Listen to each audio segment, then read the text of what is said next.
the oil spill gave the public, and especially legislators and managers, the understanding of what Prince William Sound was.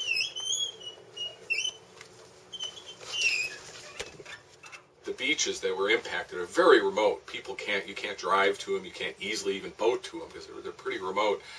And there's this real disconnect from people understanding of what was really out there, what was still out there, and the impact it would be when I bring a little jar of oiled sediments from a beach to people. That's crazy. The biggest thing with this is because it just looks like dark soil, but you can see the oil blobs, and you just touch it, and there's the oil on the odor is the thing that definitely lets you know it's. Oh my gosh. Yeah. It's completely petroleum. Yeah, right. Yeah. So this was the 18th of March of this year. Wow.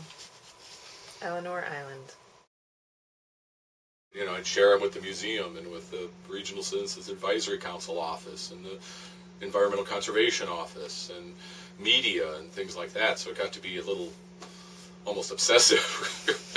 It gets tiring too. It can get a little depressing out here again on the beach 21 years later, you know, pulling up oiled sediments. But being, you know, that here it's just this little thing is actually compensating for the millions of dollars of propaganda that Exxon puts out, that everything is fine, don't worry. There's still thousands of gallons contaminating, you know, many acres of beach out in the Sound, and you can camp on that beach and enjoy it and not even know it's there. It's in little pockets and behind big rocks or under big rocks or just under the clean soil, and it'll be out there for a long time because the oil that's in these sediments is cut off from oxygen, and that's what's keeping any bacteria from breaking it down. And people knew there was still oil in the beaches when they finished cleanup and walked away, but everybody said, oh, 4, 5, 6 years, Mother Nature will take care of it. The amount of time and money and effort for workers to continue after this oil isn't worth it. But here 20 years later, it's still there.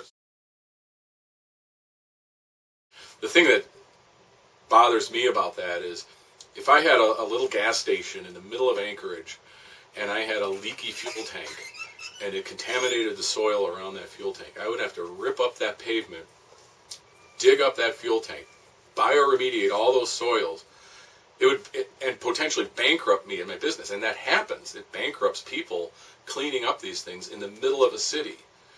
And here, the richest, most profitable company in the known universe is able to leave hundreds of contaminated sediments sites in a pristine wilderness area is criminal to me.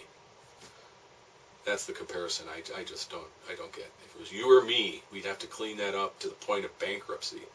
But they're able to leave it.